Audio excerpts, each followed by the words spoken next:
ऐसे जगहों से उन लोगों को चुन कर लाए जिससे हिंदुत्व पूरी तरह से एक गिरोह के दायरे में आए। किसने आपको सुपारी दिया था कि संघ के नेताओं को खींचे?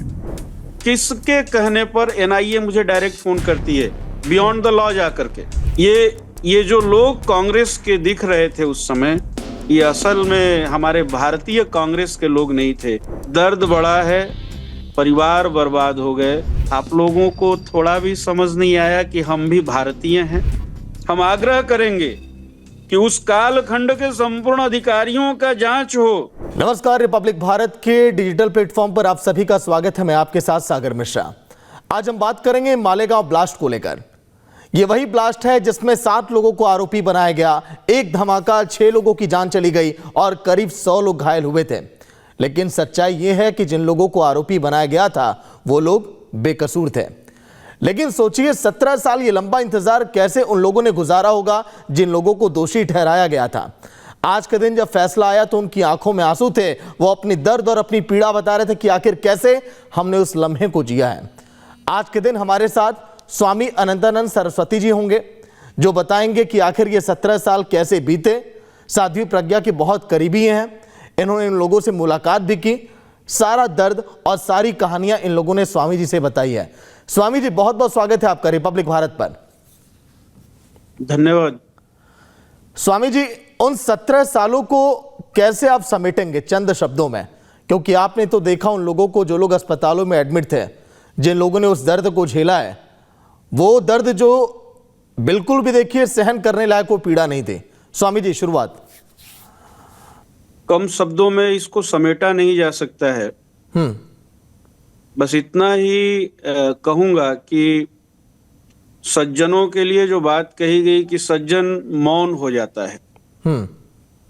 जब दुष्चरित्र लोग अत्याचार की पराकाष्ठा करते हैं तो जिस प्रकार से भगवान राम हमारे शास्त्रों में अवतार लेकर आते हैं और उन ऋषियों का संरक्षण करते हैं, तो ये एक बड़ा मौन था। और आज जब 17 सालों बाद, हमसे पहले भी कई बार लोगों ने कहा कि टीवी पर आइए, कुछ लिखिए, बताइए इस विषय पर जो आपके साथ घटा या इस पूरे सिस्टम में घटा। हम प्रज्ञा जी के मालेगांव केस को सेशन कोर्ट से लेकर सुप्रीम कोर्ट तक देखे और उस देखने का परिणाम ये हुआ कि 2010 दिसंबर में लास्ट एनआईए और एजेंसियां जिस प्रकार से सत्ता के इशारे पर व्यवहार की थी, क्योंकि वो आम व्यक्ति का इशारा नहीं था, बिल्कुल वो एजेंसी के जांच का तरीका नहीं था। मैं केस लड़ता था 2009 से, तो मुझे ये बात समझ में आई कानून का दाव पेच क्या है। तो हम लोगों ने देखा कि उस केस में इंदौर से आज भी एटीएस के ऊपर केस है कि व्यक्ति को उठाया लेकिन आज तक व्यक्ति का शरीर नहीं मिला, आज तक बॉडी नहीं मिली है, आज तक बॉडी नहीं मिली, न जिंदा न मुर्दा। एटीएस ले गई, इस बात की पुष्टि भी कोर्ट में हो गई। इसके बाद भी वो कालखंड सोचिए, जब ऐसा घटता होगा तो हम लोगों के मन पर क्या बीतता होगा। जवानी से बुढ़ापा आ गया साहब मिश्रा जी, जवानी से बुढ़ापा आ गया। और मैं कभी भावुक नहीं हुआ, बहुत से संघर्षों को देखा, बहुत सी चीजों को देखा, लेकिन आज जब आप लोगों से बात कर रहा हूं तो लग रहा है कि सिस्टम को इतना गंदा खेल नहीं खेलना चाहिए जी। उसे समझना होगा कि वो इंसानों के लिए राजनीति कर रहा है। स्वामी जी, जब आप इशारा कर ही रहे हैं तो खुलकर बोलिए आज पूरी बात। सन 2008 में किसके इशारे पर?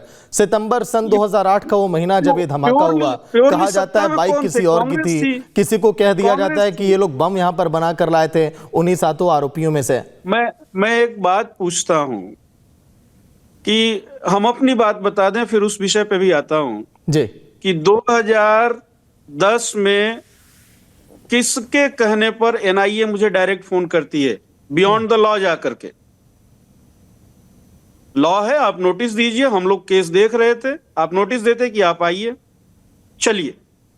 आपने एक गुमनाम की तरह मुझे फोन किया। मैंने जे हॉस्पिटल चौकी में एप्लीकेशन दिया, रजिस्टर्ड हुआ, वो एफआईआर था, केस था, क्या था मुझे नहीं पता, लेकिन उसकी कॉपी शायद आज भी मेरे पास है। जांच हुई, पता चला एनआईए ने आपको थ्रेट किया। और 31 दिसंबर को मुझे नोटिस मिलता है फिर कि आप 5 तारीख को चंडीगढ़ आइए, आपसे पूछताछ होगी। हम 2 तारीख को निकलते हैं, 3 को दिल्ली पहुंचते हैं, और दिल्ली में ये एनआईए फोन करती है कि अब आपको चंडीगढ़ नहीं जाना है, अब आपको हमारे यहाँ आना है। हमने कहा साहब हम यहाँ आ गए, मैं चंडीगढ़ जाने दो। हम कैसे जाने कि आप में? बोले नहीं, अब आप हमारे रडार पे हो। 5 को जिसको रिपोर्ट करना था चंडीगढ़, उसको 4 को ही उठा के 3 की रात से ही टॉर्चर करना शुरू करते हैं। 4 को अपने स्प्लेंडर हाउस में ले जा करके, और कानून की धज्जियां उड़ाकर, साहब आपने ही नोटिस किया कि 5 को रिपोर्ट करना है और आपने ही हमको 4 को उठा लिया। आपकी मंशा क्या थी? हमसे क्या गवाही लेना चाहते थे? वो मतलब इतना मोटा पन्ना का एक सेट था जहां मुझे कह रहे थे कि साइन करो,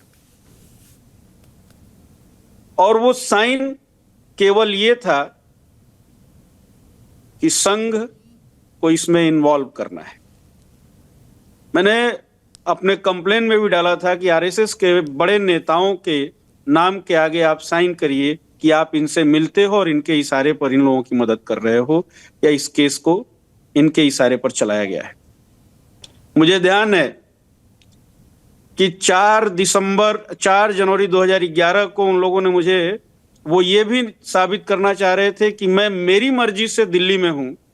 उन्होंने कहा कि तुम जाओ और तुम्हारे ऊपर नजर रहेगी।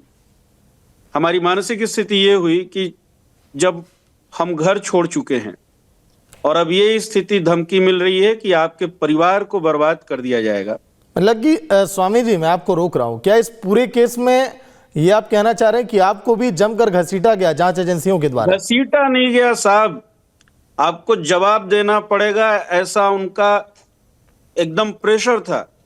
और मेरे पास एक कानूनी एविडेंस हो गया कि नोटिस 5 की है और ये 4 को बुलाकर मुझे टॉर्चर कर रहे हैं, और मैं गवाही दूंगा तो मैं अपने देश, धर्म और राष्ट्र से गद्दारी करूंगा, तो भागूंगा तो परिवार परेशान होगा। तो मेरे पास एक ही रास्ता था कि आज कानून मेरे मर जाने के बाद ये तो स्वीकार करेगा कि ये आदमी को प्रताड़ित किया गया और इसके पास कोई दूसरा रास्ता नहीं था। मैंने सुसाइड अटेम्प्ट किया था। वो सुसाइड अटेम्प्ट किया, एम्स में भर्ती हुआ, और एम्स की पूरी रिपोर्ट आती है निगेटिव। 3 दिन एम्स में मुझे कांग्रेस ने शौकिया रखा था कि मैं पिकनिक मनाऊं। अरे साहब, हम लोग हृदय से सन्यासी थे और हम जानते थे कि हिंदुत्व के ऊपर यह अत्याचार हो रहा है। हिंदू उस समय मौन था, भयभीत था। हम लोग सन्यासी थे तो खुल कर आए उनके मदद के लिए। उन लोगों ने हम लोगों के साथ क्या क्या व्यवहार किया है, इसकी आप कल्पना नहीं कर सकते। आप सोचिए, ये कोई मैं कथा नहीं बता रहा हूं, एक एक पन्ना वो संभाल के रखा है। मेरे कानों में आज भी वो शब्द सुनाई देता है कि इसको ले जाओ मेंटल हॉस्पिटल में भर्ती करो, इसके सारे रिपोर्ट को मेंटल बना करके इस केस को रफा दफा करो। और मेरी जो डिस्चार्ज सीट होती है ना, वो फेंक कर दिया गया था। अगर उस समय का सीसीटीवी कैमरा मिलता होगा, मेरे हाथ में नीडल मैंने खुद निकाला और उसको बंद किया जो पानी चढ़ता है, और अपना हमने कहा स्वामी जी, अब आपके शब्दों में मैं उन लोगों का दर्द अब मैं सुनना चाहूंगा। इस पूरे घटनाक्रम से एक बात तो मुझे समझ में आ गई कि सत्य परेशान हो सकता है लेकिन पराजित नहीं। सत्य अडिग है, सत्य को जीत मुकम्मल निश्चित ही होगी, बेशक थोड़ी परेशानियां रास्ते में क्यों ना झेलनी पड़े। महाराज जी, मैं ये जानना चाहूंगा, जब आपकी मुलाकात होती थी जिन लोगों को दोषी बनाया गया इस पूरे केस में, वो कैसे अपने दर्द को आपसे बयां करते थे, कैसे वक्त वो गुजारते थे, कैसे हिंदुओं को टारगेट किया गया इस पूरे केस में, ये भी एक बार। मैं कोर्ट ऑर्डर से मैं केयर टेकर था, और सुबह 4 बजे खाना बना करके हम सेंट्रल जेल भायखला पहुंचते थे। और उस खाने की क्या गति की जाती थी, पूरा पेन डाल के, कुछ भी डाल के, हर चीज अलग थलग करके, क्योंकि वो बीमार लोग थे, और उसको मुझसे पहले चेक कराया जाता था। वो चलो जेल मैनुअल है, व्यक्ति के पास भोजन पहुंचा नहीं पहुंचा इसकी कोई जानकारी नहीं, और बीमार आदमी को इलाज तक नहीं मिलता था। जो टॉर्चर उन लोगों ने झेला है, जो जेल के अंदर थे, और जो उनके सहयोगी थे, वो दोनों ही उसी तरह से प्रताड़ित होते थे, जो जेल के अंदर था और जो जेल के बाहर था। चाहे वो कोर्ट हो, वहां एटीएस का आदमी उनको टॉर्चर करता था, जेल हो तो जेल के लोग टॉर्चर करते थे, जो उनके सहयोगी उनको जाते थे, कोई जो उनकी पैरोकारी करते थे, और चाहे वो कोर्ट हो, वहां भी एटीएस के लोग आपको टॉर्चर करते थे। मिस्टर कुलकर्णी उस समय थे, मुझे याद आता है, ये लोग ये किस तंत्र के लिए काम कर रहे थे, ये खुद भी आज पछतावा करते होंगे कि हमने किन किन लोगों को प्रताड़ित किया। हमें तो कुछ पता ही नहीं था, हम तो गए थे केवल इसलिए कि एक साध्वी, एक संत, एक राष्ट्रभक्त कर्नल जेल में गए हैं। हमारे पास अगर किसी ने कहा कि कोई मदद नहीं कर रहा है, चलना चाहिए, मैं श्रेय नहीं लेना चाहता, मुझे कोई श्रेय नहीं चाहिए, कोई श्रेय नहीं चाहिए। आज पहली बार आया हूं इसीलिए टीवी पर, क्योंकि आज भगवा बेदाग हुआ। भगवा बेदाग हुआ है, जिसको दाग लगाना चाहते थे ये लोग, वो भगवा बेदाग हुआ, बाइज्जत बरी हुआ। लेकिन हम लोगों का लंबा कालखंड इन लोगों ने ले लिया, और जो षड्यंत्र किया है वो हम लोग फिल्म में देखते होंगे, दुनिया के लोग अपने जीवन में जिया है, झेला है। तो स्वामी जी, क्या आपकी किसी से आज बातचीत भी हुई जब इस मामले पर सुनवाई हुई, सभी लोग जब बाइज्जत बरी हुए, जब भगवा बेदाग हुआ, जब जश्न मन रहा था? मैंने शुरुआती दौर के एडवोकेट महेश जेठमलानी जी से बात किया। महेश जेठमलानी जी को मैंने कहा, बहुत बहुत धन्यवाद महेश जी, जो उस समय आप जैसे बड़े नाम इस केस के लिए खड़े हुए। ऐसे ही एक दो और वकीलों से बात हुई, एक दो उस समय के ऐसे शुभचिंतकों से बात हुई जो हम लोगों के लिए दाल रोटी की व्यवस्था करते थे। वो समय कुछ और था साहब। अंग्रेजों की प्रताड़ना आपने सुनी होगी, हिंदुओं के मन में इतना दहशत भर दिया गया था कि जो इनके साथ खड़ा होगा वो परिवार बर्बाद कर दिया जाएगा, वो परिवार बर्बाद कर दिया जाएगा, उसको जीने नहीं दिया जाएगा, सामाजिक, आर्थिक और प्रशासनिक स्तर। लेकिन स्वामी जी, सबसे अहम सवाल इस पूरे केस में, जैसा कि आपने भी अभी जिक्र किया, आखिर जांच एजेंसियों और उस समय की तत्कालीन सरकारों पर यह आरोप क्यों लगे? और आप भी इस बात का जिक्र कर रहे हैं कि भगवा को टारगेट किया गया जानबूझकर। टारगेट पर ये लोग क्यों आए उनके? भगवा, अगर हम बात करेंगे इसको टारगेट करने का, तो ये बड़ा विश्वव्यापी षड्यंत्र आएगा साहब। और वो दहशत बड़ी है। भले ही सत्ता आज भाजपा की है, लेकिन सिस्टम तो उनका है ही, इसको आप अस्वीकार नहीं कर सकते। लेकिन इतने भी हम लोग कमजोर नहीं है कि वो सच ना बोल सके। एक जो सबसे बड़ा तंत्र होता है फंड का, ये भगवा को बदनाम करके अपनी इंटरनेशनल फंडिंग कंटिन्यू रखना चाहते थे।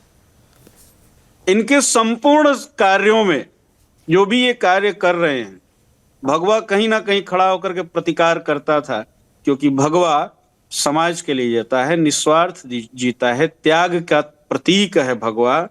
दुनिया में कहीं भी भगवा दिखता है साहब, मेरा मानना है, ये हमारे शास्त्रों ने जो सिखाया है वो ये सिखाया है कि भगवा जहां है वहां सुरक्षा है।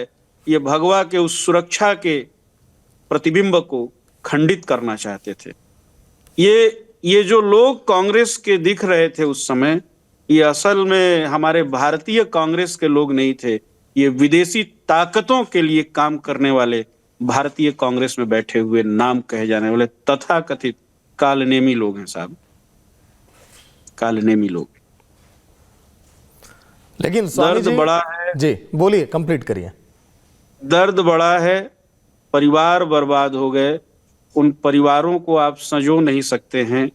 कईयों की जिंदगी में इतने रोग लग गए कि वो दवा कराते कराते ही बर्बाद हो गए, अगर बच भी गए तो। ये आपको बहुत बहुत धन्यवाद देता हूं कि आप अपने टीवी रूम से बैठकर यह सुना रहे हैं।